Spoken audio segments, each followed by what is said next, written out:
श्री स्वामी समर्थ. स्वामी भक्त हो. परब्रह्म श्री स्वामी समर्थ देवांच्या प्रकट दिनाच्या आपणा सर्वांना हार्दिक शुभेच्छा. आजचा हा दिवस म्हणजे प्रत्येक स्वामी भक्ताच्या जीवनातील अति आनंदाचा आणि उत्साहाचा दिवस आहे. कारण याच दिवशी चैत्र शुद्ध द्वितीयेला त्या परब्रह्माने मानवी देह धारण करून या भूतलावर ते अवतीर्ण झाले. आता हा त्यांचा जो अवतार आहे तो कोणासाठी झाला बाबा, असा जर प्रश्न आपल्या मनामध्ये निर्माण झाला असेल तर त्याचं साधं सोपं आणि सरळ उत्तर आहे आपल्यासारख्या प्रत्येक भक्तासाठी. होय, स्वामींचा अवतार आपल्यासाठी आहे. आपलं जीवन आनंददायी करण्यासाठी आहे. आपल्या जीवनामध्ये सुख सौख्य नांदवण्यासाठी आहे.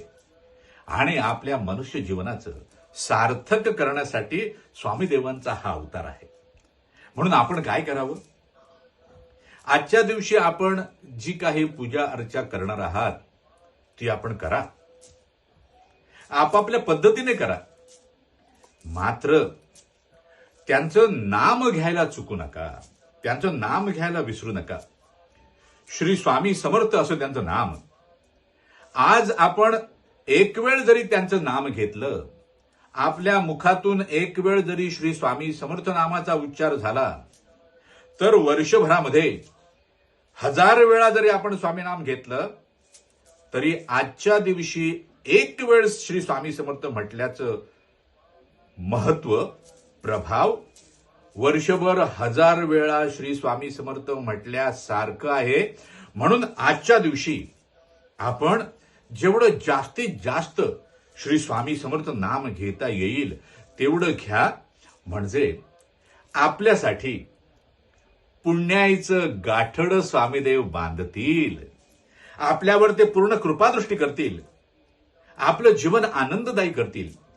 आपलं मनोरथ ते सिद्ध करतील. आणि आपल्याला अत्यंत प्रेमानं, ममतेनं आपल्या हृदयाशी लावतील. अरे भक्ता, त्यानंतर तुला आणखीन काय हवं का? म्हणून आज जेवढं जास्तीत जास्त त्यांचं नाम घेता येईल तेवढं घे.